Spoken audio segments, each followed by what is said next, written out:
Okay, this isn't interesting for anybody except us. So Okay, well. he'll do a recap. Let's start over.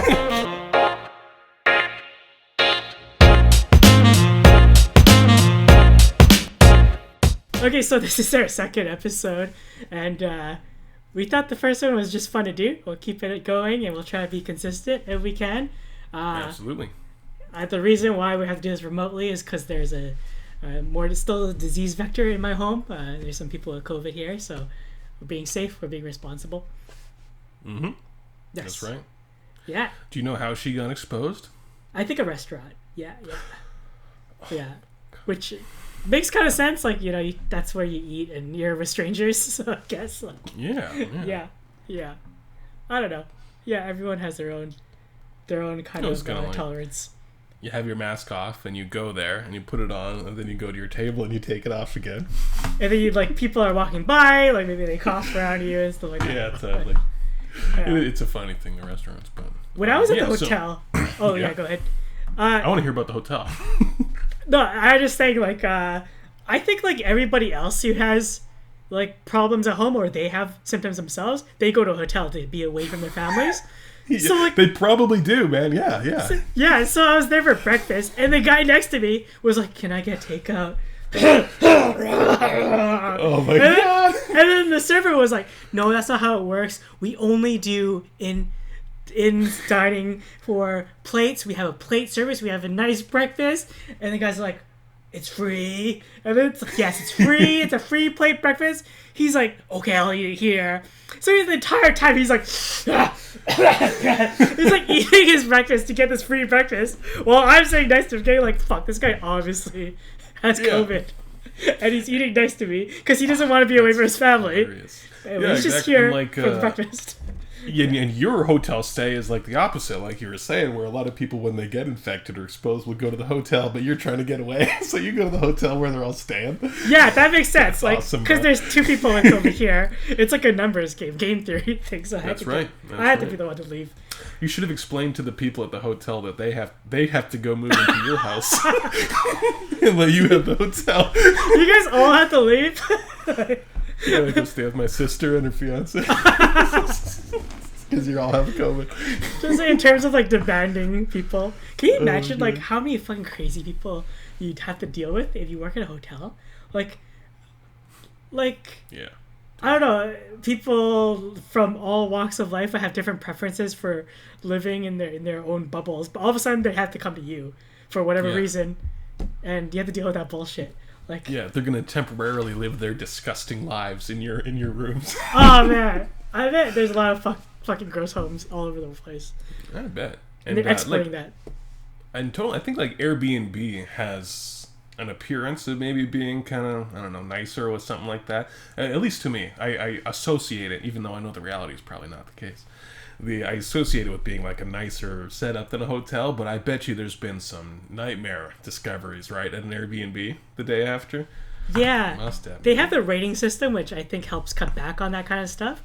But there must be some where it's like some bro who's like, "Yeah, I have the extra room." Like, yeah, Wild Randy. Yeah, I'll start Airbnb-ing it, and then like there's no ratings, and like some people last minute they do a booking. They're like, "That's the cheapest one. Let's go there," and they go there. And then Randy's like in a box, hiding in the room. And it turns out it's not an extra room, it's his room. But he just wants to make extra money.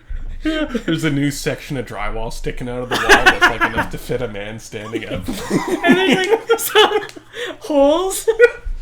And like at dick level, there's a hole. Holy fuck, yeah. And he's like, "Those are for ventilation holes. Leave the holes be." It's like, don't put a poster up in front of the holes. Someone did that one time. Let me tell you. It's like they call from like they're having conversations through the phone, but like it's coming from the wall. Yeah, you can hear it on the phone and through the wall. What? Holy fuck. That's, you hear some stories like that, like really scary stories where it's like people get these like Ring webcams to monitor their babies, or like if there's a break-in or whatever. I don't know why people would want to film their home, but they do for whatever reason. And they find out that in the middle of the night there's some guy. Bro. It's my domain. Yeah. It's like the surveillance state, but bring the surveillance state closer to home. I don't believe in it outside of my house, but in my house, bro, I'm Big Brother, bro. I'm CCP, bro. But they'll find out people are living in their attics. That when they go to bed, the people in their attics or in their basement or some part of their house. Frogging. Is it called frogging? Frogging, it's called. Yeah. Dude, you have a term for this. Why frogging? Yeah, it's like. Bro, I have no idea. But it's like, yeah, living in someone's house without them knowing it. So, like, being in the attic or something and seeing them leave and then coming down to the attic and eating their food and shit. I don't know, man. That sucks. That sounds like Airbnb would be great for that. If I had a property like that I could Airbnb, I mean, like, there's only a few situations in your life where you're going to have the opportunity and the need, as well as the opportunity, to have like a giant spooky painting with eyes that you can stand behind and like have your eyes be there. It's like a little window. Airbnb, yeah, dude. Oh yeah, there's a slide in the painting that's just my face looking out. Do you know if they say the Mona Lisa follows you? It's probably just a dude on the other side. It's the dude behind the Mona jerking Lisa. Off. Look, he's jerking off. He's the curator of the museum. He's like a voyeur guy, like an exhibitionist who just likes to be in these like high traffic areas. That's what the Da Vinci Code was about, right? I think so. I did see it. But I'm pretty sure, like 100p. It's based on the guy hiding behind the Mona Lisa. Yeah, man. Like fiction follows. Wait, what's the saying? Art follows reality or something. Art imitates life. Or... Yeah. I can't remember if it's that or if it's the other way around, because it's like life imitates art. If you think about it, it's like it only really makes sense if art imitates life, right? Because how would life imitate art? Because life came first. So I guess life could imitate art because we're exposed to art. We're like, man, I want to be fucking like a John Wayne cowboy type. So then I start making my reality more like that art I had seen. So I guess it can make sense in that context. But then like art imitates life is just like a dumb statement. It's just like saying, I don't know. Obviously, yeah.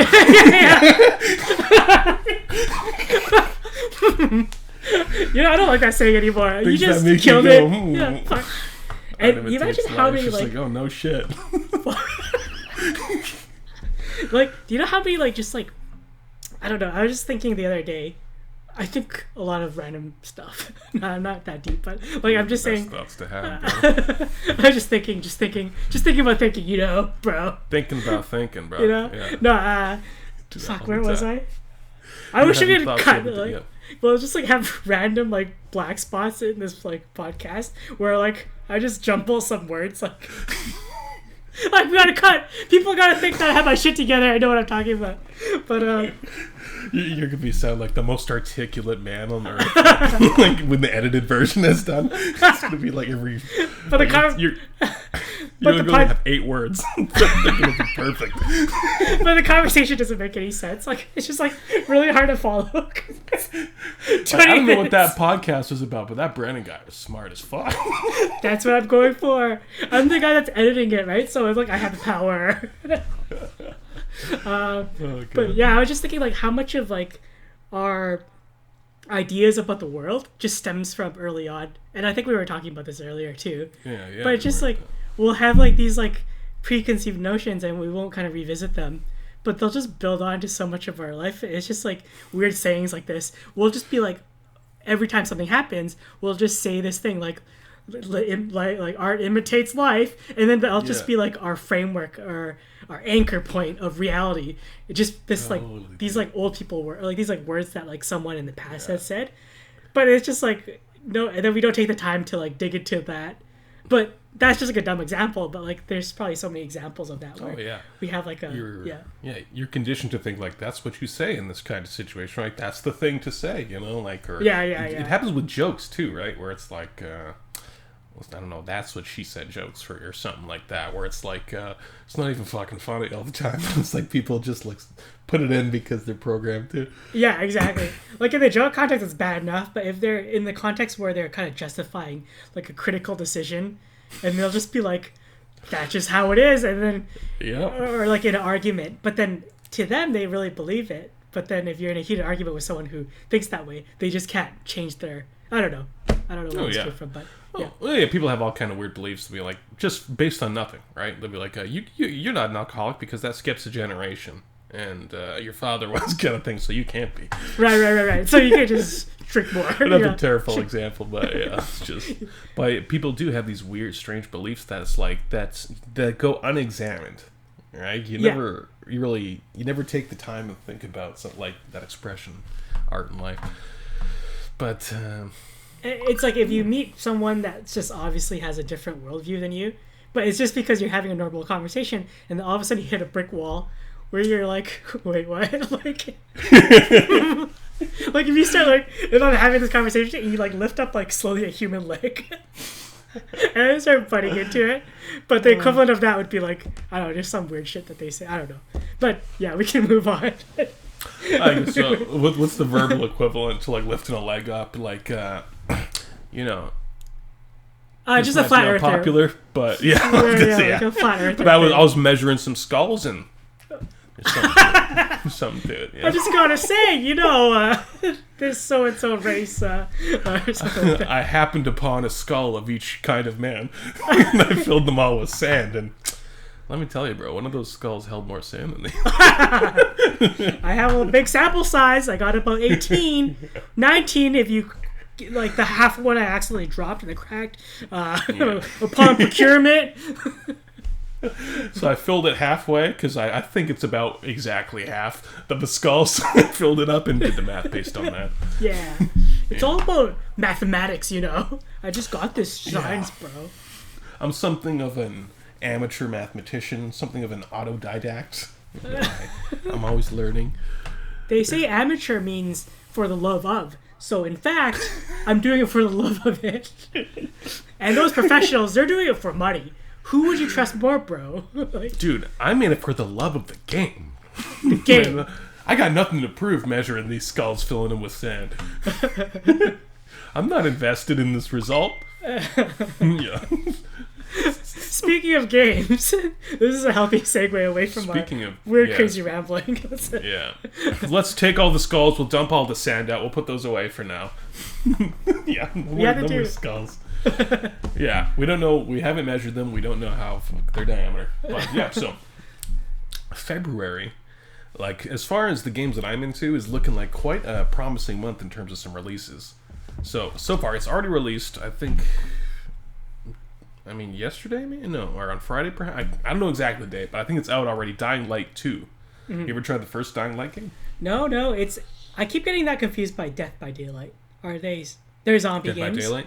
Yeah. I think Dead by Daylight is more of a survival sim, I guess, right? Where Dying Light is less of that kind of survival aspect and more of just action-adventure. Oh. So it's like in a Middle Eastern city. Like the first one I thought was fantastic, and it didn't seem like a lot of people played it that I knew. So I heard. My perception was it didn't get the attention it deserved, Sure. But it had it was like a parkour was kind of a focus of getting around. Oh, cool, okay. So you're inside this Middle Eastern city where an outbreak's happened that's been quarantined. Yeah. And the map is just filled with cities and all that, right? You have to jump over. It's designed to support the parkour setup. Yeah. So, like, when you get a good sprint going, you can climb over things quickly, up on things. I swear you can wall run at a certain point, shit like that. So it's really, really fun urban navigation. And big open map. It looks nice. Lots of weapons. The zombies, good, because they're good and shitty zombies in games, too. Let's say these are pretty good zombies. Yeah. Maybe a little spongy, if anything, but okay. It is what it is. Like, what's the gameplay loop like? Is it like you're collecting things and you're killing zombies, or you have to get from point A to point B with zombies in the way? Is that somewhat? So it's open world. Yeah. Okay. So it's like in the same GTA, where you have all different people all over the map that will give you missions. Oh, okay. Some of which will advance the plot, some of which not. So I guess I could compare it to like GTA or like Spider-Man 2 or something like that. Oh, that's awesome. That had open world where you could go to different places, and it's got a good sized map. And it looks nice. There's a good variance of different kinds of areas. And, a very fun game. And the multiplayer aspect, so it could be single player or multiplayer? Exactly. You could do co-op in the single player if you wanted. Which, obviously, I never got to try because no one else had the fucking game. Damn. Fuck. It'd be great co-op. Just, like, cruising with bows and arrows, taking out zombies silently. So, I was a big fan of that one. The second one, it seems like I've seen marketing campaigns for it all over YouTube. Lots of YouTubers, streamers doing shit about it right now. Yeah. But so it seems like it might be getting a little bit more of a marketing campaign. Which one? Dying Light 2. Dying Light 2. Okay. Yeah, just a little more buzz about the sequel. But I'll be honest, having seen some of the gameplay, it looks kind of janky and messy. If I'm being honest, where it's like, when you're looking at like an FPS setup and it's just like people are flying all over the place, not smoothly and shit like that. Like clipping into each other and stuff like that. Oh, I mean, yeah. Okay. Yeah. In terms, like collision detection of physics, and it's not very realistic looking. Okay. In a lot of ways, so it's very chaotic looking. So I haven't tried it yet, right? Because it just came out. Okay, yeah, my cousin was talking talking about it. That's my initial thought. Pretty decent. Yeah. So, yeah. This is the thing. I don't know what to think yet, but when I watched some gameplay, I was like, "Ooh, okay. Looks like that. They certainly could be smoother." Right. Right. Like it's one of those things like for gameplay reviews, like so oftentimes like they'll make or break a game, even though it could be a great game, but because of like I don't know, some reactions or whatever like that. Yeah. And then there's a cascade effect where like, I don't know, people's perceptions are shaped by the reviews that they read, and maybe when they do the review or they play the game after reading a review, then they'll have like that confirmation of the review, and then they'll like write their thoughts, and it'll be kind of colored by that earlier. And then you get like a good game, but that might just have bad press, and then all of a sudden it's not worth playing. I'm really bad at that though, like movies and games in general. If I see a bad review, I won't even watch it. But like I've known like some times where I've watched a movie before seeing the review, and I would never have seen the movie if I didn't check the review first. But I really enjoyed the movie, so I don't know. It's weird.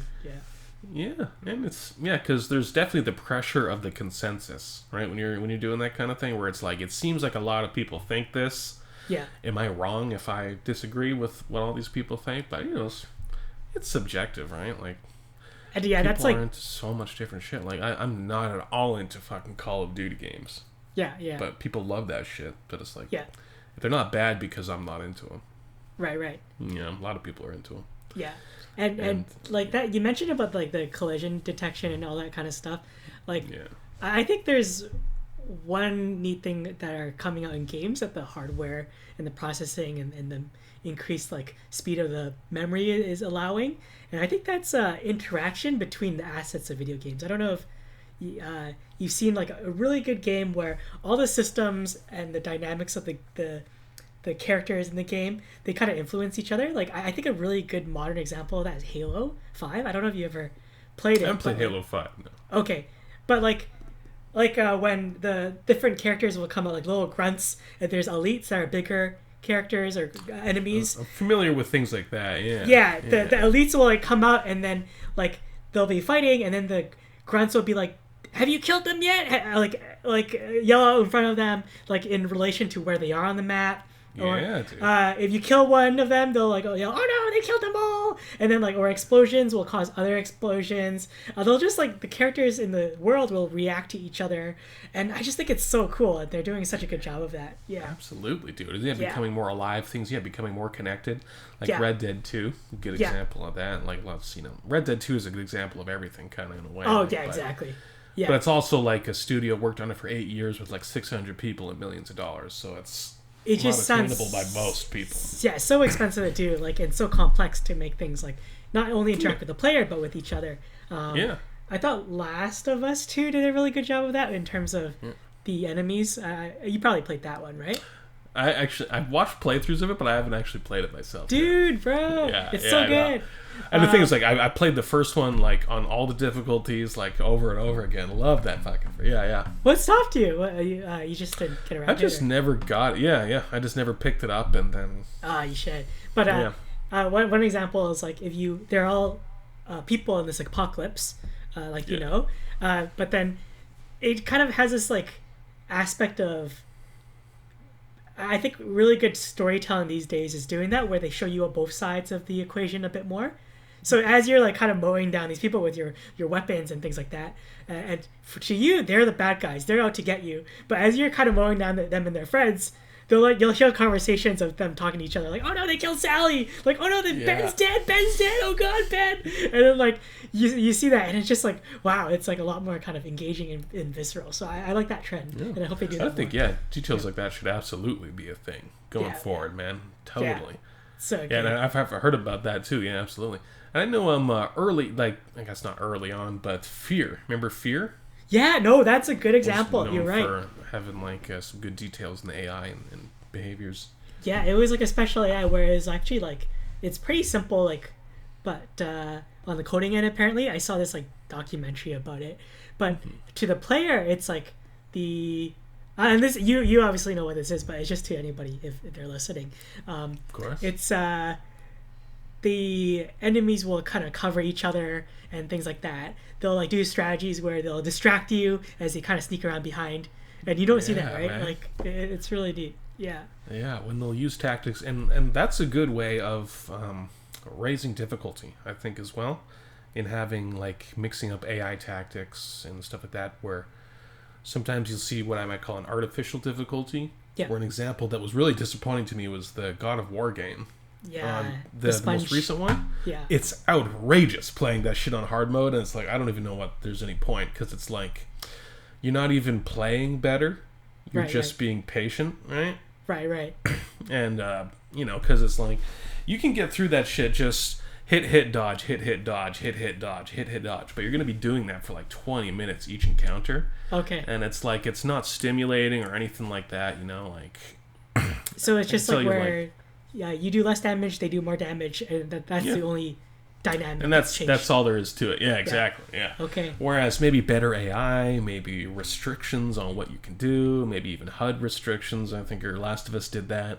Oh, that would be really good. I think that's really behavior. clever. Yeah. Something that Fallout did was really good was they made it so in the Fallout 4 survival mode, they made it so that other human enemies who are unarmored also have very little health and you have very little health. Yeah. So it's like the guns you shoot, like a guy can only take a couple rifle rounds. I love games like that though. Like, but you can't take any fucking heat either, right? Yeah. Unless you're a power armor. Yeah. Right. That's awesome. Yeah. I think it's really hard to do that. Like I wish it was more common, but it's expensive, right? Like to invest your team to make like a intricate system like that. But like while most people are going to be playing at like this lower difficulty, like it just. I guess it's really expensive to have all the systems in place, like computationally, like to kind of get to that top level. Most of them could be down here. But like examples, Witcher, like in The Witcher, if you played that, like if you play the regular difficulty, you don't actually have to use your potions, but the potions are a big complex part of the game where there's like plants everywhere, and you have to brew the potions, and Dude, you have to what you're saying right now. Yeah. Prepare and things like that. But like most people never even saw that, and I myself, like I thought I was playing at the like second hardest difficulty, but like and I had to use them early on. But like I didn't even need any of the potions where like you have to like hunt down a certain creature to get this eyeball, and then go like into this like part of the woods to find this like weird thing, like a plant, and then like meditate in front of the cave that you want to fight the next boss, but then mix the eyeball and the plant together to make this potion. And then trick it so you do 20% more damage. That's pretty much... It seems to me like things like that are the intended experience, right? Yeah, like, exactly. It was... Because it's like, if you don't have... Like, everything is so easy that you don't have to employ the mechanics of the game, right? And they're like affecting your resistances and shit like that. It's like in a Final Fantasy game where you customize your equipment because you're aware of, like, maybe this guy will cause blindness or something like that. So I'm going to wear equipment that's going to prevent that from happening. Yeah. And doing that in The Witcher is like... To cut that out, to me, is like cutting out a lot of the experience. And with games with good difficulty, I find that too. They force you, as they get more difficult, to use all the mechanics. The Last of Us was a good example where there were certain things like... It wasn't until my playthrough on the hardest difficulty that I started like really using bricks and bottles.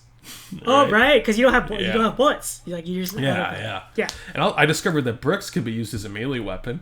So I you started... bricking motherfuckers to death. Yeah, it is so satisfying, dude. You gotta play the new one. You gotta play the new one. You really do. Yeah, it's so good. Yeah, bro. And I played that like a stealth game, but because if it's a high difficulty, it almost becomes a stealth game. Yeah, right. Because you can't go through guns blazing.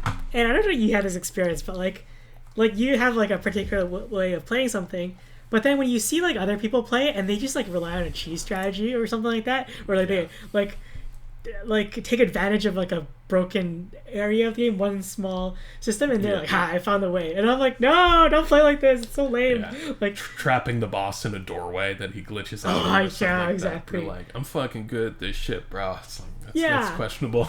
Like one of my buddies was like playing Witcher 3, and then like he's like, "I'm killing all these high level monsters." I'm like, "What? You're like really low level. You just started the game." And he's like, "I'm just taking the horse."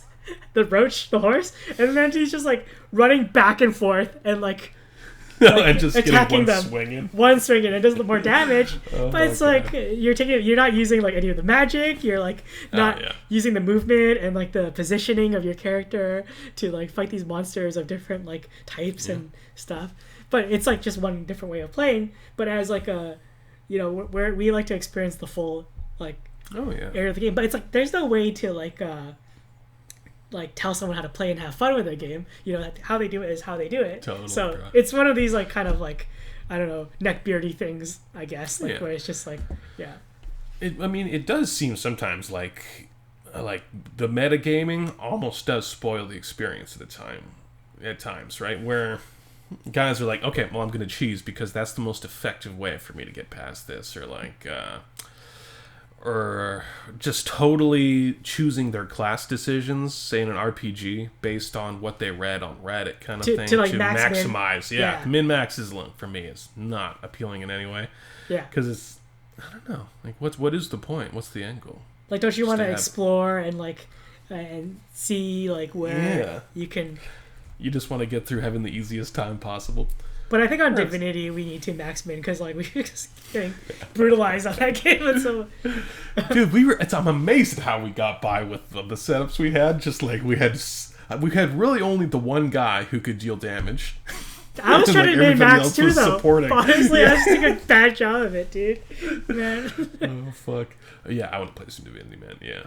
We can start a game after this. I have some time until later. Yeah. Okay, possibly. Yeah. Yeah, so some other games coming out in February. Yeah, sure. That was pretty interesting. We got Sifu is coming out, which we discussed a little bit earlier. Yeah. So cool art style. Look, I'm not sure how you would describe the art style. Cartoon. It's not cell shaded.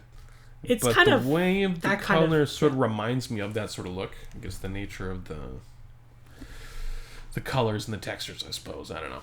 Yeah. But, so martial arts game. Looks pretty cool and in-depth with the moves and stuff. I've seen some pretty badass shit in the videos I've been watching. Yeah. Character getting revenge on a gang. Each time they perish with the help of this talisman, they'll be reborn, but older. Damn. And that'll affect their stats as the game goes. So, that's pretty interesting. That's coming out. That is by, I think it's Slow Clap is the developer. Rather. Oh, that's a great name. Okay. Yeah. And I saw another one. They did the game Absolver, which I didn't try, but I saw that on PlayStation Store, which had a similar looking art style. Absolver, it's called. Okay. Yeah, it's an earlier title. It's hard to like convey through like talking about it, but then like the fighting combat looks really cool. Wait, your audio just cut out, bro. Oh, is it still going? Hello? I haven't done anything different. That's not good. Uh-oh.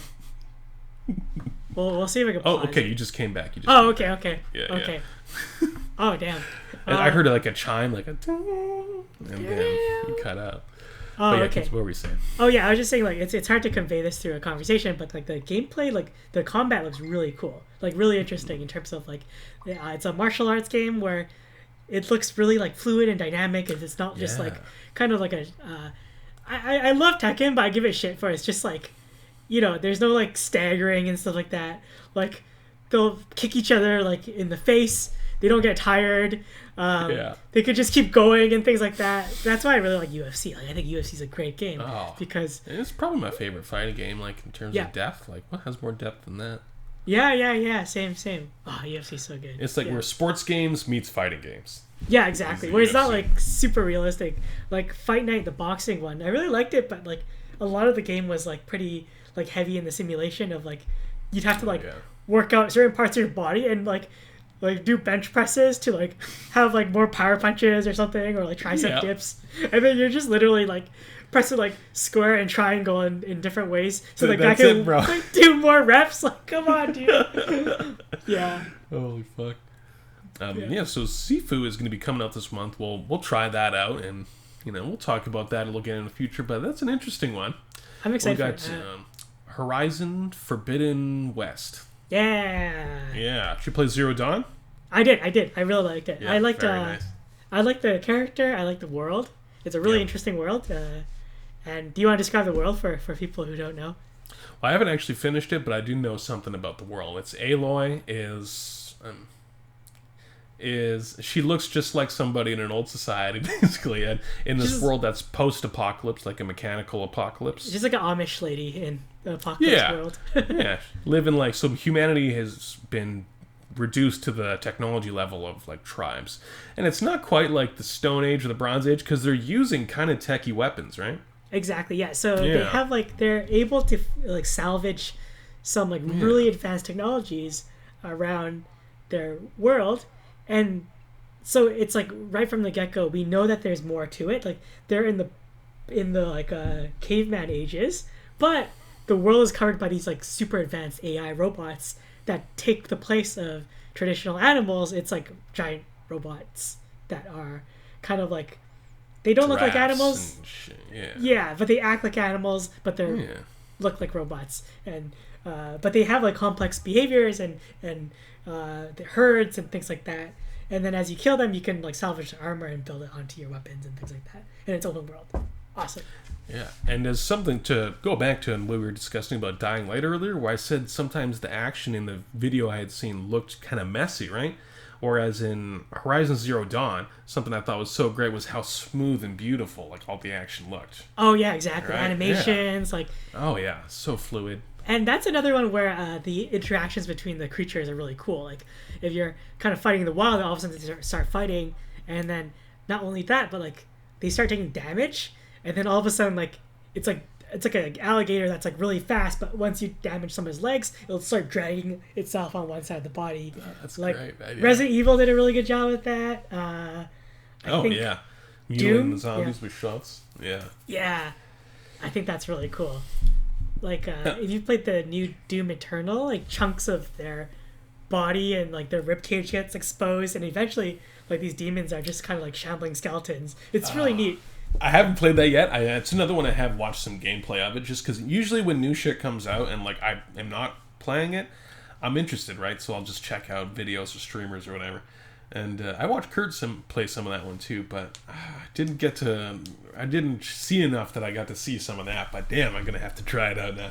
Yeah, I think I actually enjoyed the first one a little bit more. A lot of people like the second one. Second one's good for Doom gameplay. 2016. Yeah, just the that was really good. Yeah, the atmosphere in that one's a lot darker and more gritty, I think. Yeah. The next one is more arcadey and fun too. It's still brutal and everything, but then I think the last one, it's more Dead Spacey, kind of, but not really. No, not really.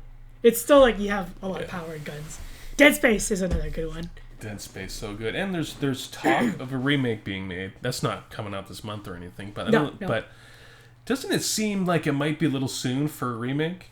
Dead Space 1, because it still looks good. Maybe soon, but like I love it because like. Oh yeah, like people who love Dead Space, right, will be totally into it, right, and will play more. And the systems are so like advanced for the time. I can only imagine like what they kind of cool creative things they can do with the modern things.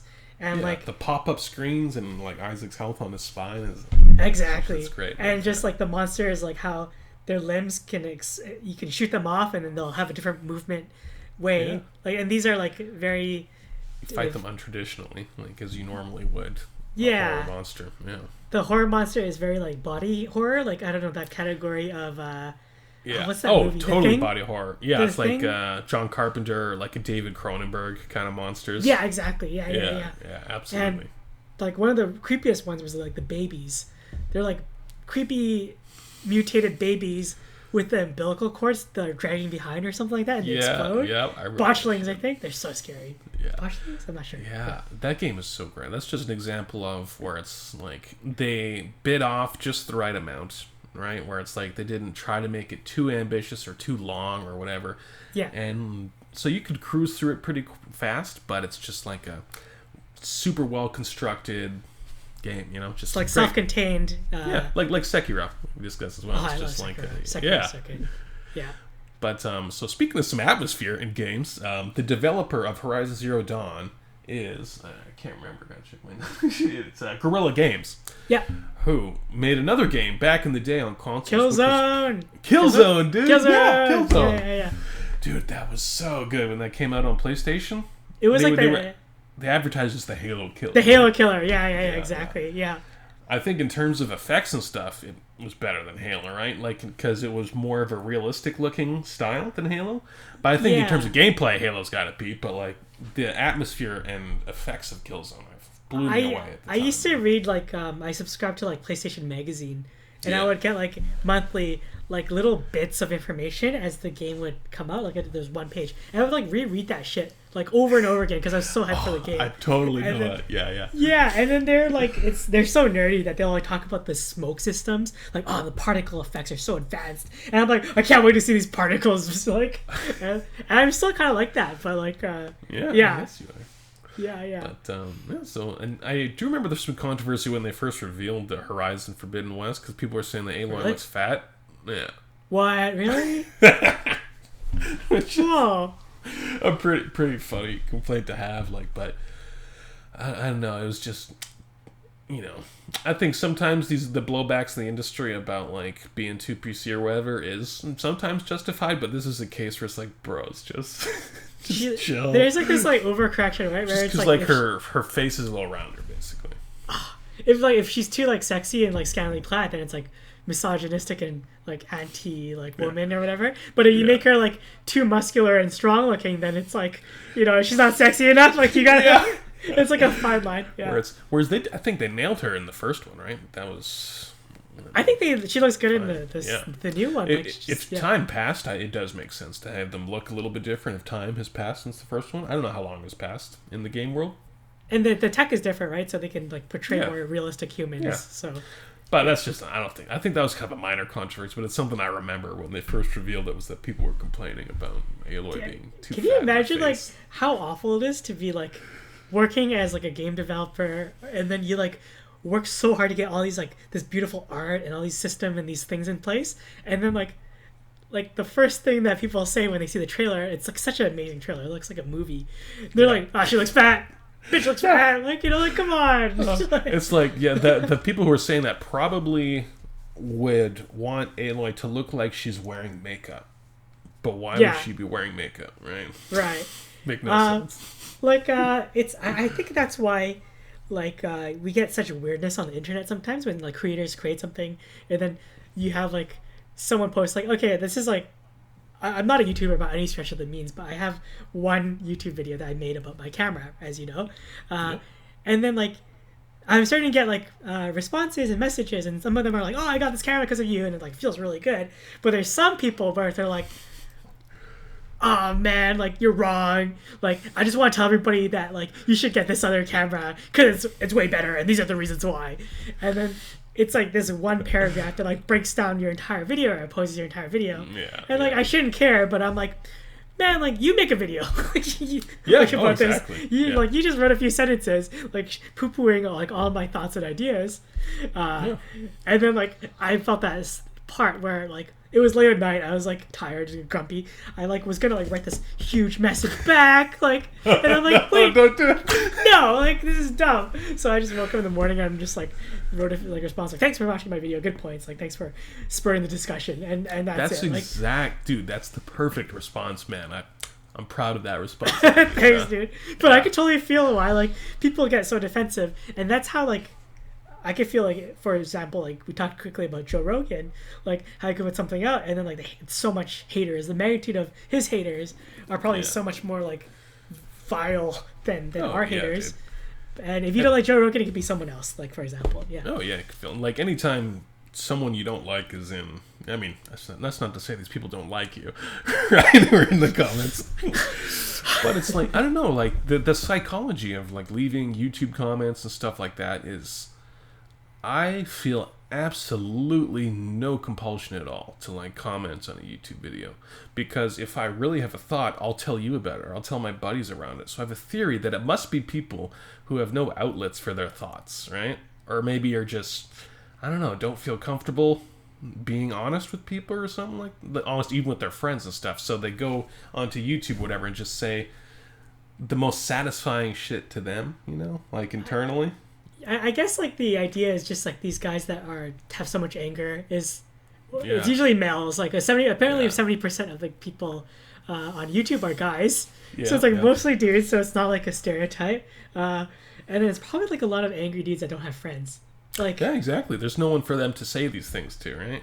yeah, or like they're just angry, and maybe they're angry because they're just like feel really bad about themselves, and it kind of builds up over time. And then when they like message something like on the message board or the YouTube comment, all of a sudden they feel heard, and all of a sudden they get some kind of reaction where Yeah, dude. before like people don't care, but all of a sudden now they have like a list of like 50 people either like responding to them like they're being able to troll, which is like kind of like if you're in that thing, it's like it's kind of powerful to be a troll. All of a sudden you have like these dude. people responding to you, or which I guess you have some experience as a troll. Being a troll, yeah, we'll get into that. You're like a empathetic person, or you're not a crazy person at the very at least, yeah. right? So like you have like a bad response to that, like, oh, I don't like this feeling of like people ganging up on me. But like if someone else in a different unhealthy mindset would be like ha ha ha, like look at these sheep so riled up after my thing, and that's like a powerful thing. So I can totally see it. Absolutely, man. Just rattling the cage. Yeah. And like that's not to like poo poo on them, like that could have been me. Like I can Fuck totally that, see bro. like I have good friends it's- like you like that I can talk to, but Yeah. like if I didn't, then I would totally be on the Reddits and Oh, totally. Yeah.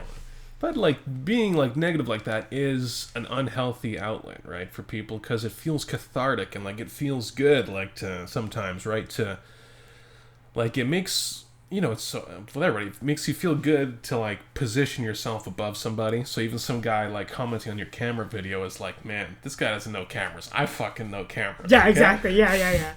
Let me Yeah. tell you something about cameras. And I could totally see like from that perspective too, like, and I think I know better than some other people, but obviously like then I should have made a video like Yeah. just about my ideas. Like I don't have to necessarily like put it against. Oh yeah. Yeah. And like I like dude on Reddit every day I see shit that like I strongly disagree with, and it's like I don't care, bro. Like I don't care like to respond to that, like It's like a balance, right? Like conversation's okay, it good. happened again. Oh shit! I How heard about a now? chime and then the audio come up, but we'll just leave. We'll just Do you think it's a notification or anything like that, or okay, see so your lips moving. But... Okay, we're back. oh, good, okay. I don't know what it is. It's something on Zoom, but maybe it's just like the Is there, like, reception a- is a little. Yeah, but is there a the reception is notification or fine. anything? Or No. oh, okay. It just like makes a little chime, like a chime you would hear on Zoom or Skype or something like that, and then it cuts out. Oh shit! I don't know. Let me see if I'll just close all my other windows and stuff just in case it's like. Yeah. But yeah, and then like I guess it's like a balancing act, right? Like you want to have some conversation and get like different ideas, but you don't want people to like get so like tribal and so like tied to their own ideas, which I think ultimately happens. Oh yeah. And my other thought around that is just like I think it happens because of like the asymmetry between like being anonymous and having a platform. Like it's just Dude, yeah. you're able to say whatever the fuck you want to someone if there's no recourse because they don't know who you are. So I don't know. I think maybe there's like problems with this too, but if you make everybody not anonymous, like Facebook was trying to do, like maybe you'll have better discussions where like Yeah. I don't know, You it's hard. You probably would, but I would hate that. Yeah. Then all of a Like, I sudden don't it's wa- like yeah. Because also you'd also have a major uptick in people being fake. If like you had to go by your name, people would just stop saying what they really think a lot of the time as well. Right. And it's like also a risk in terms of like big institutions getting your power, like Facebook being able to sell your data better. It's a great reset, bro. Yeah. The great reset.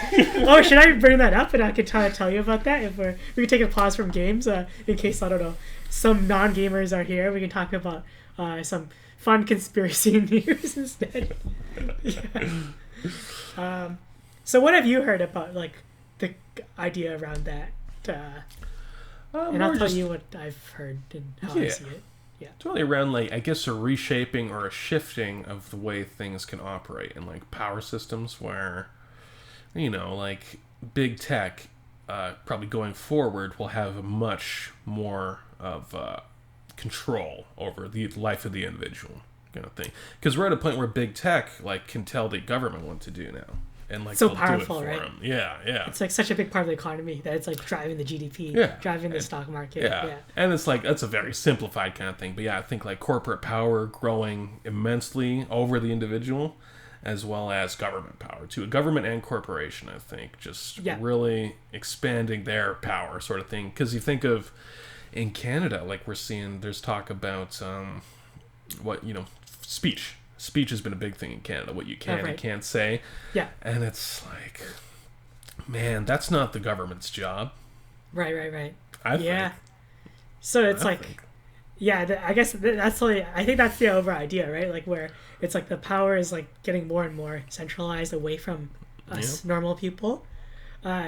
So the I think that's a lot of the same lines, but the kind of controversial kind of conspiracy theory, which might not be a conspiracy theory. It's just another thing that's like kind of sometimes contrarian. Is that they think because of the and they adopted the Great Reset from there's like this World Economic Forum that has these ideas, and it's just like a think tank of smart economists having ideas about how to reshape the world. It sounds kind of crazy, wealthy but they just people. Yes, they're wealthy, but they just have ideas of like bringing more like sustainability and how like the world should think in different areas of kind of good like social economic things, like of how to give more wealth and power and sustainability to the people. And that's the thing, like they're deciding how the world should think about it, right? Yeah, so which is the weird thing. Yeah, so it's like that's like one aspect of it where it's like potentially positive, where they want more sustainability in terms of like kind of developing nations and things like that. But there's an offshoot of this where people are adopting the term where because of the pandemic and everything like that, there's been a lot of kind of economic stimulus that has to be brought in from the governments. Like they have to that's why there's like this whole idea of like inflation and pumping up money. It's basically kind of just borrowing money to other people, either China or the rest of the other markets, to kind of raise money to help sustain our economy through these kind of turbulent times. And so like our debt has increased pretty significantly. And I'm just saying like US mostly, but Canada is pretty similar. In Canada, I know the debt is way up too, Yeah, so I was just saying North America. And the idea, it's like when you can't borrow to foreign markets anymore, like where do you lend the money to? Who do you turn to? And the idea is like you lend to the institutions within your island. So if you're like the leader of an island and you're the richest guy, or you're the leader, and you can't borrow to other islands anymore, you borrow to your own people. So that's the idea. They borrow to the leading corporations or the funds, which are like BlackRock and Vanguard. They're like huge like financial hedge funds, or like any holding company that holds. I've heard like of BlackRock, they hold assets and they kind of participate in the financial markets, but they're like a centralized power of kind of financial institutions that concentrate all the money, and all the kind of money from the commercial banks and eventually the people kind of has to flow in some way through these kind of big organizations. And so Vanguard, for example, and BlackRock, they make these like these index funds. That's a big part of it that I know them from anyways, but they'll make these funds where it's like it tracks the certain industry. So if you want to invest in the US total market, you buy like something that's tracking the S&P 500. So you'll invest in that. So you're investing in the economy, but they're kind of collecting little pieces of all these different companies, stocks of these companies, and packaging it and then selling it to people to invest in. So you don't have to have the capital to invest in all these companies yourself, but you can get a little piece of it. So that's just how I think that's how their structure works. I'm sure they do a lot of other things in the corporate world, but the latest thing is that they're borrowing from the government. So they're lending to the government, or the government's lending to them to help pay off some of their debts to the people they borrowed from the other countries, and then in exchange, these like big companies get to borrow from the government, so it's like a win-win, and then they're taking that money and they're kind of buying up entire like regions of homes because of they're able to do that. They're like buying all the like single family homes. Slightly more sinister there. Yeah, so they're just buying huge. They're paying above like 30 to 40% above market value, and so like now a lot of homeowners like these are just kind of regular, and this hasn't happened too much in the past, but now it's kind of being kind of concerning where a lot of these people in like single family homes were just like a regular people, they're kind of incentivized to sell their homes because they're getting paid like 30-40% above market value, which is a great deal, right? Like instead of absolutely. Like $500,000 home, all of a sudden it's like $600,000-$700,000 you're being paid from the family. I'm not sure exact percentages, but they're doing this entire swaths of land. They're taking advantage of this kind of weird economic kind of turbulent time. Yeah. I think I've heard about this specifically with BlackRock, right? Yeah, BlackRock is the main culprit that's coming up. Like obviously, I'm not a PhD or a researcher expert. But you're into this and like are passionate about it and actually like take time to watch videos and shit about this like boring stuff, right? So, it's pretty boring, right? But it just like has some implications to like. You can make that a thing where you can teach me about finance and stocks and shit like that. Yeah. Like, I'll just tell NFTs, audiences, dude. Yeah, you'll make me and the audience wizards in NFTs. Oh man, I don't know if you want to be a wizard in NFTs. I explain them. Yeah.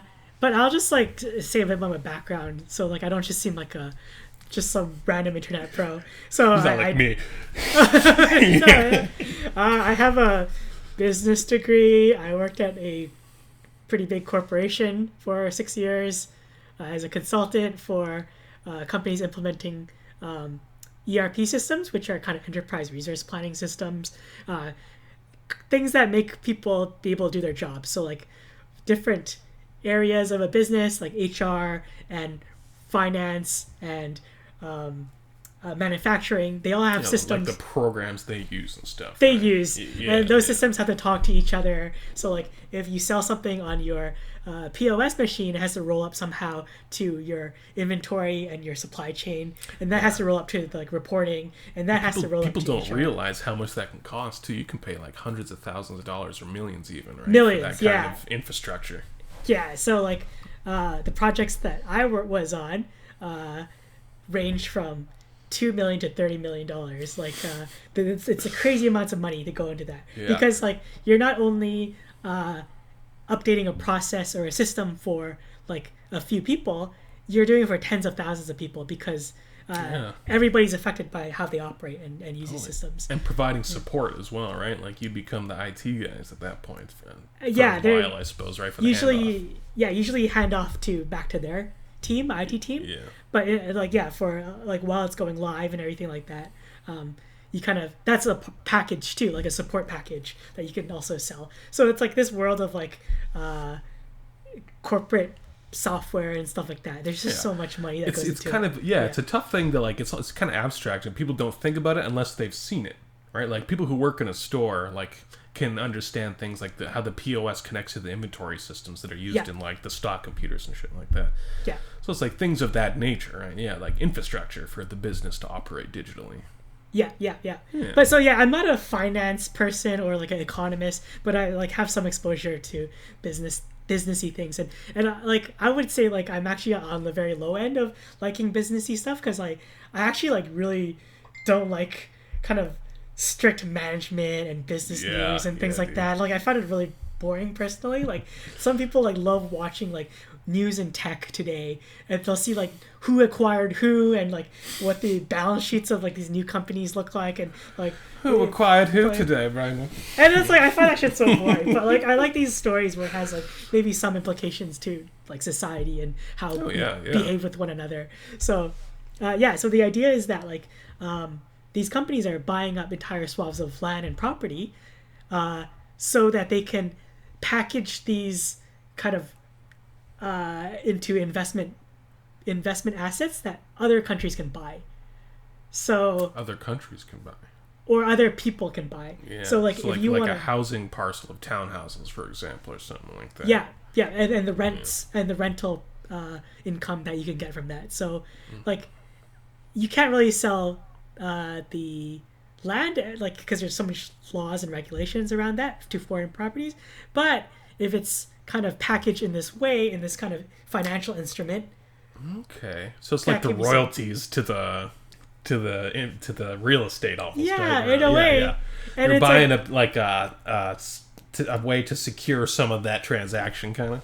Yeah, some of that value, Right. And then as more and more kind of they buy more and more properties and kind of more real kind of tangible assets in a way into that fund, the value of it goes up. People get more excited about it. The value goes up, and there's just so much pressure on these big companies to try to sell the fund because they're buying homes and properties is expensive, especially if they're paying 20-30% above market. They have more and more incentive to cut costs in ways they can, and maybe that's maintenance cost, or maybe just more aggressively expanding and things like that. So that's just one viewpoint that I saw, that it just sounds kind of crazy and conspiracy theory, but if you think of the implications, it means us little people won't have a chance to buy property because we're competing with these. So I don't know how true it is. I haven't done my own research, but this is what I'm seeing. So. I've already formulated my firm opinions on it based on what you said. They always will be. I will never be changed in my opinion. Yeah. What I'm imagining is that okay. So it's not quite a communist country because the government doesn't own them in this senses, but almost would operate similarly, whereas the big corporations own your food source, your housing source. Everything you need to stay alive is owned by this one corporation that maybe you work for, and you live in their assigned housing, and you go to their grocery store where you can use your company credit and shit like that. That's so believable and scary and yeah. But it makes sense. Where as companies get bigger and bigger, they have more and more power, so they have more and they also have cost savings, economies of scale. It's easier to build a big factory. The marginal cost for additional unit of something is cheaper because you have a bigger facility to make bigger volume of it. So that makes sense. They also have more power in terms of kind of legal aspects. They have more expensive lawyers, and they have more access to getting patents. Getting patents is really expensive, the whole legal process. So they can actually, instead of competing directly with a new startup or something like that, they can maybe just get the patents to it before they can, and now they don't have to compete anymore. And media control, whereas if a competitor pops up, you can just manipulate the media if you have enough power as your corporation to say they're bad and we're good kind of thing. So it's the average person will be I'll choose this guys because they're the good guys. That's exactly right. Yeah. And the whole idea is these public companies are publicly traded, so they have to reveal a lot of information, and that's supposed to be a mechanism for controlling their behavior. But I don't know, man. I feel things behind the scenes might happen. I don't know. Obviously, if you're a rich guy and you don't want your neighbors to see you do some sneaky shady shit, you would do it in your own home. You wouldn't do it publicly. That's my thought. I don't know. Yep. Right? Unless you're the guy who's masturbating on CBC or on you're Jeffrey Toobin jerking off on CNN. I assume I thought it was. I thought it stopped. That is because that. I mean, not to interrupt this financial talk, but just because you brought him up, so we got to talk about Jeffrey Toobin. Doesn't that hint towards a pattern of behavior? If as soon as you get off your work call, you're I need to fucking rub one out. I'm so worked up after that call. Yeah. Just in terms of wait, I don't know what kind of behavior, jerking off behavior. Jerking off after, So it's as soon as your colleagues leave the room, you're jerking off. There's something strange about the psychology there, right? Obviously, immediately. Do you think I've worked with chicks that made me want to jerk off before? The way they look. I never did that. Do you want us to get out? No, it's better when you're here. Are you saying that you can extract that to other people in his position? Like people in power are all like that? They just want to jerk off all to do their it, yeah. coworkers? They're all just waiting, bro. Let's go with this That's line of reasoning. Yeah. So I think Trudeau probably has watched himself jerk off in the mirror as like 30 different people, right? In different costumes. Like he's a pirate. He's watched himself jerk off. He's watched himself jerk off as like an Arabian fucking knight, you know? I don't want to say anything political, but like you would like to think that like, or you would think that like people with more and more power, they probably have weirder and weirder kind of needs, you know? Yeah. Like yeah. just because like you get and that's bored a guy of things. who grew up in power too. Yeah. His father's the PM and he grew up rich, yeah. Yeah. So like we can say generically like anybody that's like has a lot of money and power. Sound just gotta get. Okay, all right, time at stamp. 1 hour and 4 minutes. So like not Trudeau in particular, but just like people in power, you would expect that as they have more and more resources to enact their desires and fantasies, like the level of like craziness that you need to be excited about something probably escalates like at like a I don't know, it's like a non-linear or like an exponential pace where it's just look at like Jeffrey Epstein's island. Right, exactly. That's a perfect example. It's like a private fuck island where like he takes rich guys who, I mean, the talk that we hear about that island is about that he's like having sex with like 15 to 17-year-old girls and shit like that, but I gotta imagine that's only scratching the fucking surface. Right, that's like what's come out, but like he's a rich guy. He's powerful in his secrecy. So like the murder orgies, we're gonna start coming out. Like, and obviously for the murder orgies, like you would have like more security and like less, right? Like less. It would be way more secretive. But then like if it's just like a 17, 18-year-old girl, like maybe he's more lax with like how secret he is when he's doing those behaviors. That it's more likely. Yeah. As far as on the spectrum of perversion, like having sex with 15 to 17-year-old girls is what is kind of down there, honestly, right? Like as far as all the fucked up things, the like, level of fuckery you can do. Because it's like, you know, it's a weird thing, but definitely there are girls of that age that are good looking. Like it, you know. It's and that's I'm not gonna say anything. I'm just you're not gonna say anything. I'm not gonna say. You don't have to say anything about it, but I mean, the reality is, just dudes are gonna see teenage girls that they think are hot, and that's, you know, it's whatever. So at least there's like that degree of normalcy to it, right?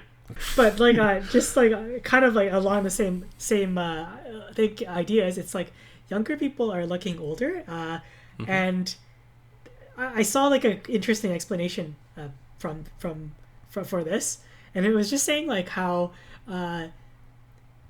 younger people always want to aspire to be older, right? They want to see like it's because the people that are doing the cool things like pop stars and things are older than them, and they're doing the cool things that they want to do. So the trends that they take on, they adopt. Like, so one example is like lip balm and or like glittery lipsticks and things like that. Like and that's become more and more common. So like the younger kids will see the older kids doing that, so they'll do it. They'll take on this trend or whatever, so they'll look older. But then the older kids, because like the perception of that behavior or that look, that kind of look or whatever, will look younger, like really glittery lipstick, for example. It's been appropriated by like the younger people, the younger generation. Then the older group will kind of get away from that trend and do something else. But then the younger people will take that on. But then there's that delay where you're seeing these younger people, they look older, but you just can't put your picture on it. It's because they have adopted the trends and behaviors of these older people. Totally. So I thought that made a lot of sense. Like, I'm not a sociologist or anything like that. Of course it does. Yeah. Just kind of makes sense. You don't got to be a sociologist to or any ist, right, to determine if something makes sense. Like if something is logically sound, right, you can still work it out, right? Like that. Yeah. Like that and makes I love total that about sense. I love that about like bro science or just bro talks. Like you can just like think about something and talk it out, and then like, but I think Google and the ability of the internet just kind of squashes that a lot. I know it's like it's good in a way that like you can fact check, but then it also like kind of cuts into the thinking and the critical thinking and the like the thought process and the conversation process that goes along. That's exactly what I was thinking. Whereas, like, examining the ideas and kind of coming to your own solution, that's what critical thinking is, right? And, like, to have that ability is like that is the same ability to look at something and be like, that's not fucking true, right? Is you have to have like practice that internal process. Yeah. And like sometimes you go through that process for things that are totally legit and stuff, right? Yeah, and it could be totally also, like, the counter to that would be, like, we could be talking about all this bullshit that we have, like, we're totally way off on. We're spewing nonsense and bullshit. But the exercise of actually talking through that is valuable. Yeah, that's it. Yeah. It's like a critical thinking exercise, or like a thought experiment that we're doing. yeah. Our kind of thought experiments. Would that be a good segment, a thought experiment with Brendon and Nick? Yeah, we'll have like little segments and things like that. But I thought that was interesting. God, yeah, there was something that we were just talking about that. Power and perversion. Power and perversion. Oh yeah, like, God, think of like Jared from Subway, dude. Think of how relatively little his power was. He was a guy who got skinny eating sandwiches, and he still had enough power that he had like a secret child rape ring. He had a ring, right? It wasn't just him. Yeah. Like, that's the amount of power he had, was holding up a big pair of fat pants. And that gave him enough power to rape kids, systematically. Oh, man. Like, what the fuck, bro? Of course there's going to be perverts who are, like, really powerful. It says something about, like, I guess, like, society and, like, humanity, like, the people that are known, in the past anyways, for the last, like, 10 to 100,000 years of human evolution history, the people that were known were the ones that were powerful, right? Yeah. So if you knew them, like, it had some kind of function in terms of like resource allocation, that the people that were known either they had some kind of skill and that's what made them knowable, or they were dangerous, and but they were kind of dangerous enough because they were powerful, and that made them worth knowing about, and their ideas were worth more, and they were worth more resources in terms of like kind of information or resource allocation, if you're thinking of like in a mathematical way. But then now it's all skewed because it's so easy to know someone that it just hijacks all our weightings of reputational. Oh yeah, the reasons for knowing people too is like a lot of people we know we don't know because they're intelligent or talented, right? Right. Right. Like with let's look at TikTok, right? Right. It seems like TikTok for young women and like teenage girls is like, it's just advertising for your attractiveness, right? And that's the reason people get famous on TikTok, is because they look really hot doing nothing, right? Making the face move around, right? If they look hot doing it, that means like, oh wow, and like that's how people get known now. yeah, and it's like totally like if any other time in human history, those people wouldn't be known. Or maybe they would be known, but not at that scale, at the level. Like, they'd be like the powerless wives, right, of people who accomplish things. Yeah, or even like the guys who do stupid things. Like, I don't want to put down women, like, or anything like that. Yeah, it's just that specific example I was working off of. Yeah. We feel like we have to be very careful these days. We have to hide our misogyny. Oh god. But yeah, that's the thing. Like before, like to get like now, have you heard like who is it? TikToker Charlie D'Amelio. She's like the biggest TikToker. That's one of the examples I was thinking of, right? Yeah, she's just like a pretty girl who does nothing really. But like she moved like the stock market. She I think Dunkin' Donuts. Like Dunkin' Donuts is like it has a huge market cap and it's like a big company. Like its stock went like up through like 3 to 10% in one day, which is like I think it's like hundreds of millions. I don't know, but millions of dollars in value, in market cap of people's monies, just by her putting her name attached to that product of new donut that she's releasing. Holy fucking shit! Imagine like what you had to do in the past, like not even that long ago, but like 1,000 years ago to get that kind of name for yourself. You'd have to like slaughter like millions of people. Dude, you'd have to like have an army. You'd have to like go across the whole like continent, conquer and pillage just to get your name to that level of influence. Like one of the most educated people in like your whole country kind of thing. Exactly. So whereas I don't know. Nowadays it's like you just gotta be cute, you gotta do a dance, and you gotta have a big smile on. Or you have to be like controversial, or you have to that too. Yeah, like there's a lot of like weird people out there that they get huge and famous But for like all the even embarrassing for being reasons. just toxic sometimes too, right? Like just for Like being Nick, a shitty person. like there's that Nick Avocado. Like I'm not saying Yeah. he's bad or anything, but he's like eating and he's gaining. Yeah. He gained out 350 Yeah. pounds. The and reason all of a people sudden are watching is because he's so disgusting, right? Yeah, I'm sure people like him too, but like I think it's an unhealthy message where it's like you're spreading this like, oh, it's okay to get fat as long as you're getting rich and wealthy in the process. Yeah, like, yeah. And like how impressionable kids are, you know, like that's probably not a good thing too. They're like, I'm going to become an obese YouTuber too.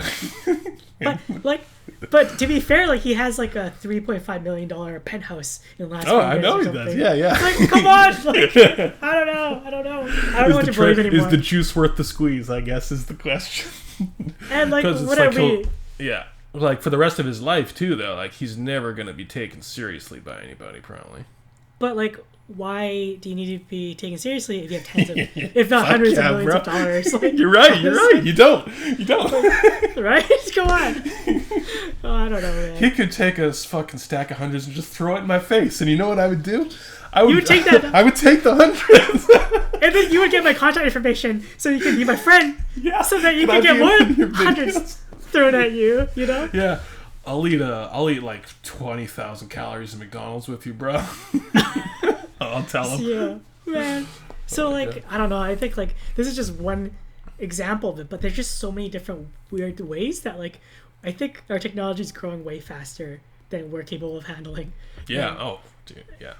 And like the metaverse, segueing into that, yeah. The metaverse is like the next evolution of that. I think just like when right now like they have so much data on us just with our cell phones and what we're putting into that cell phones, but once they have like every aspect of like our preferences in terms of how we like when we're like have so many sensors into like I think there's gonna be body suits and like face tracking. They can track our eyes in the metaverse because like we have to have this VR headset and they can model where our eyes are looking at, like what kind of ads we're looking at, like the distance between people, like how close we like to stand to people, how far away, like what kinds of people we trust. It's like, oh, if this person stands like this, there's an uptick in 10% of their brainwaves like going up in terms of trust. So the corporations and the big companies can like have that information. Like, how frequently you go to piss or shit and be like, what's his user's data like when he shits and pisses, kind of.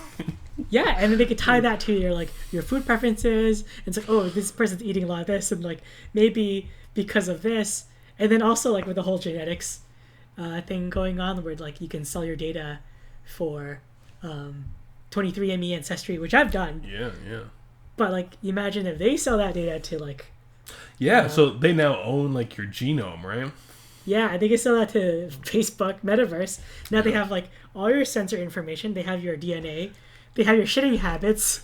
They can piece together so much of you. I'm just imagining. You know the book Oryx and Crake? You ever heard of that? No. Like it's a Margaret Atwood book. It's the lady who wrote like The Handmaid's Tale, but it's like a dystopian sci-fi about like the world was basically wiped out. And like humanity was kind of wiped out. There's a guy basically who was around before, and a friend of his was like a genius who created a virus that wiped out humanity and replaced them with his own genetically engineered races. Whoa, no, I don't know. So I was just like, when you talked about like your genome being owned by them, I'm imagining like it's 40 years from now. I'm an old man. Everyone else is dead, but it's just a bunch of the children of Brendon, like the most like doing like pushover, flying like kicks and shit too. Yeah. Just like the yes man, like yes, I'll give you my money. I trust you. That's awesome. But it's like there's hundreds of millions. It's like the only other creature I see now is just like children of Brendon. I mean, honestly, that would be a win for me, but maybe not for you guys. But I know exactly like what the big companies want, because like it's easy to hold my attention. Just make a good video game that I like. Like I don't like confrontation, so like I don't like get in a fight to anybody. I'm just imagining like the cyclical like thing that would like one group of the little Brendons would be like into something right now. I'd be hearing about NFTs from this one group, and the next guy comes is like, "You guys hear about the Great Reset?" And I'm like, "Yeah, a week ago, these guys are on the Great Reset." Yeah. And just to squash that conspiracy theory, because they don't want them to think about it, they'll just like give me a distraction. Like they'll just like. I don't know, like make me buy like an NFT that goes up in value, and all of a sudden I don't care about like the Great Reset anymore because I'm sold into the system already. Like, who cares if it's a Great Reset? I can be rich. I can be rich after it all. Yeah. I get you. It's like so easy, but the money is like actually just being paid in like some kind of weird token. It's not even real money. I can't do anything with it's it. It's Hikikomori coin. It's like all that's left for money. It's like metaverse money. So it's basically like I can buy more things in this game, but it doesn't really actually have any real world application. Metaverse money. I'll hand over Zucker bucks like to people. It's like I got so many Zucker bucks. I can get like more like I don't know what the future is, but like the equivalent of cam girls in the future, like cam girl tire. Yeah. Oh, dude. Yeah. Tokens will be paid in tokens for cam sites. There you go. The new currency. There's actually a cryptocurrency called Cumrocket, and it's around. They're trying to make profit off of that. It's like an ecosystem or a platform of coins that I think it's to encourage like the cam girl currency or whatever. But as you buy into this, the network, it gets bigger or something like that, and you can build the applications and systems on top of it. So it's like kind of building this ecosystem, which is smart. You bootstrap the funding and the networking. Dude, what they need is you from your old job to come in with like a tailor-made $1 million system. Guys, I got this, but it's just like a giant pyramid scheme. I'm at the very top. You're all in my downstream, my little guppies flowing down the stream from me. I'll just rebrand it. I'll call it like it's the Brendo.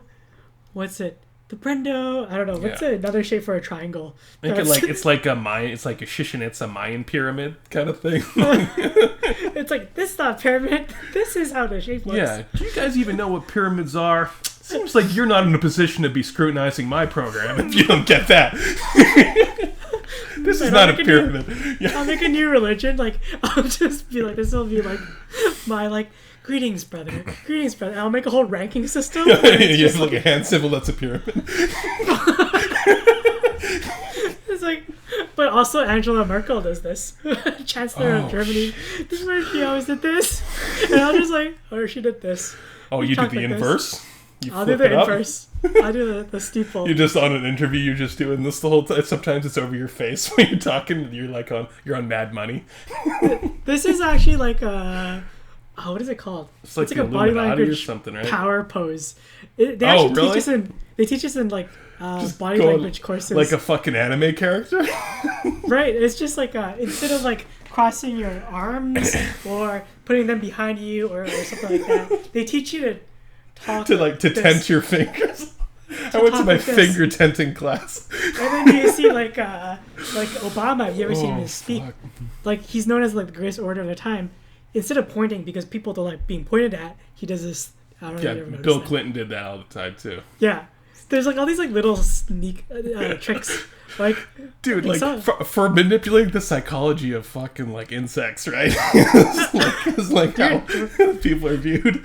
Like exactly, like it's like these poor peasants. Yeah. If we do this, we got a 10% uptake. They see me fucking put my hands like this, they're gonna lose their minds, bro. Like think about it, like in terms of like our population, I don't know how many, like is it 40 million Canadians or whatever? If you can get like 1 to 5% more people to trust you by doing this or doing this, like that's like millions of people, right? That's like, a huge base. Yeah, I'm on my radio show just talking like this all the time. No, dude, you know this like background is very appropriate.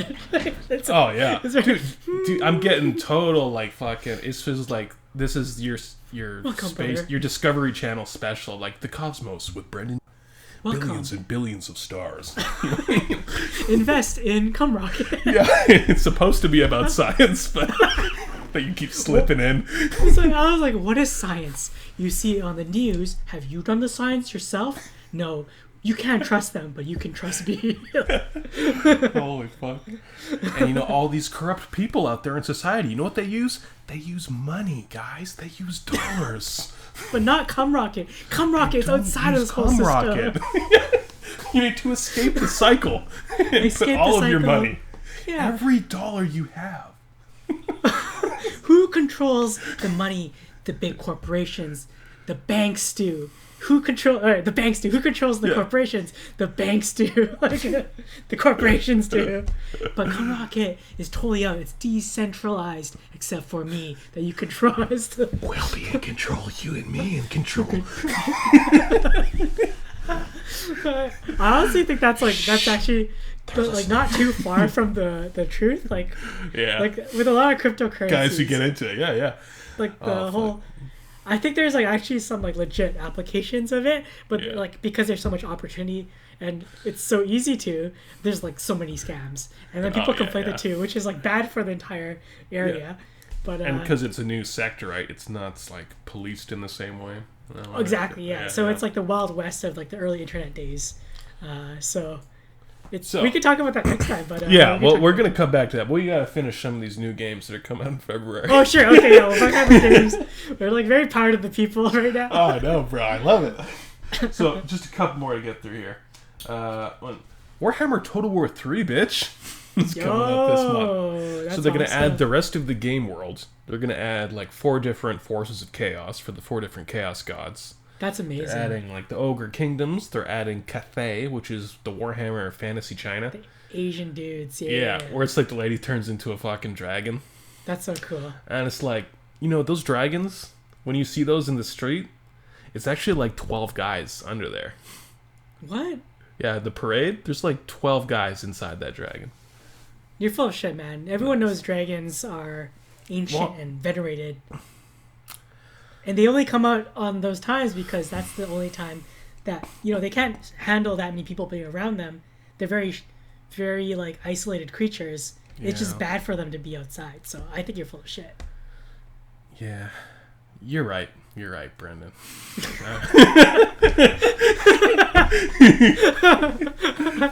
I don't know what I was thinking. I saw, like fucking 24 sneakers sticking out the bottom, but it's like Nike sneakers. We were talking about critical thinking. Like, I didn't critically think, like, why don't dragons wear Nikes? Of course they would, right? Like they would want people to think that they're people because like if dragons exist, wouldn't you want to hunt them? Like the richest people in the world will want a piece of that dragon. So what's the best way to avoid them? Make people think that they're just people. Yeah. You know? It'd be like, you remember when that dentist went to Africa and shot Cecil the lion? Oh, poor Cecil. Imagine what it would be like if dentists were going and shooting dragons in China. It's because like people found out about tigers and lions like before they thought to make them look like people. Yeah. If you put some sneakers on them. We used to think it was guys in there. But then someone told the truth, someone fucked up. It's not a bunch of guys inside lions and tigers. It's not a Chinese guy. Don't let people find out we're dragons, man. We might get canceled. I don't know. I think the powers might cancel this. Yeah, big dragon. This, CCP, gonna come crack it down. Okay. Yeah, so they have the Chinese. Now there's the Ogre Kingdoms. And then, I don't know who they're based on in real life, but I don't want to hazard a guess. You like it? The real life counterpart of the Ogre Kingdoms. But there's also there sumo wrestlers in India in there, so they may add that as DLC or something. But I haven't seen anything announced for it. Are they like Gunpowder faction or something? Probably. I think with the exception of Bretonia, seems like just about all humans, because they're physically inferior, use gunpowder. That makes sense. Yeah. Whereas Bretonians considered dishonorable and have like they're like blessed and super powered, like a lot of Bretonian knights and stuff like that, so they don't need it as much. What are they blessed by in the Warhammer universe? There's like it's like Arthurian legend. There's like the Lady of the Lake who like blesses them with like limited immortality and like they don't age, their wounds just close back up, they don't bleed, and like they have super strength and speed and stuff like that. And it's like they go on like their Grail quest and like to find the Lady of the Lake and like devote themselves to her and like service of Bretonia, and basically they become Grail Knights. Yeah. Does any of that magic stuff carry over to like the 40k universe, or is it all like kind of? Yeah, it does kind of, because the same chaos gods exist in 40k. So the chaos gods, like the Lady of the Lake, is a chaos god? No, she's not. No, she's just like a lesser god, I guess. Oh, okay. I guess like, maybe a counterpart to the Chaos God, you might be able to call her. Okay, because like the way they got the superpowers in the 40K universe is like gene splicing and whatnot, right? Like, yeah, they get the gene seed for all the Space Marines and shit. That's so cool whereas and crazy. the Bretonnians are kind of like the Space Marines, whereas the Imperial Guard is more like the Empire.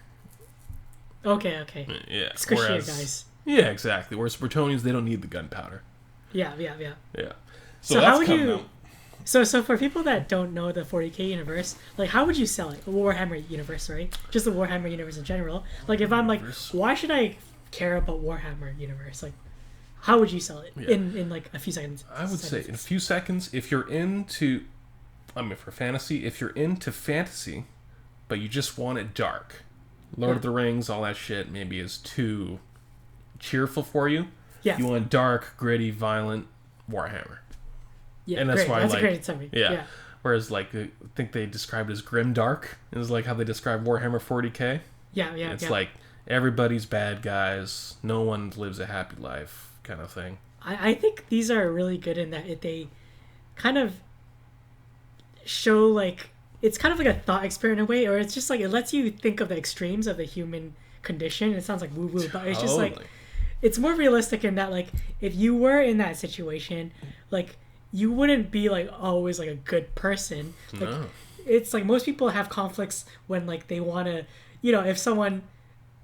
if you're supposed to donate to something for a good cause, but you don't feel like it, that's like a small example. But like if lives are on the line and stuff like that, these type of shows, and I think Attack on Titan is a really good example of something like this, where it's just like you can see the extremes and depths of like the human condition, and it lets us think of like an imagined potential future, right, of how our society could go.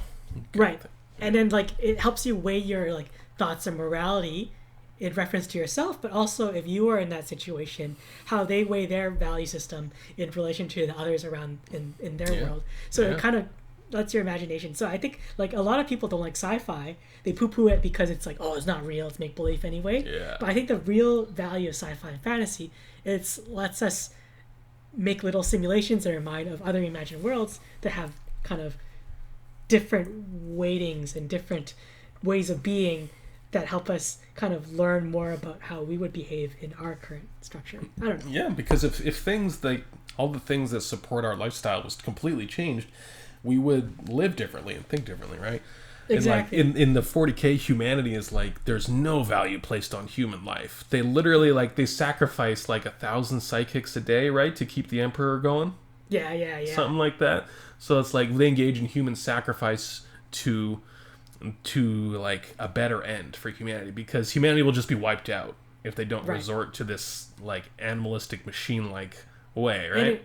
And it sounds like so wild and crazy. Yeah. But we have like 7 billion people on this planet, and so many, like a big chunk of our population works like in really bad conditions, like in like they have child labor doing like mining, like to burn like and recycle like precious metals, or they have people in factories making our iPhones.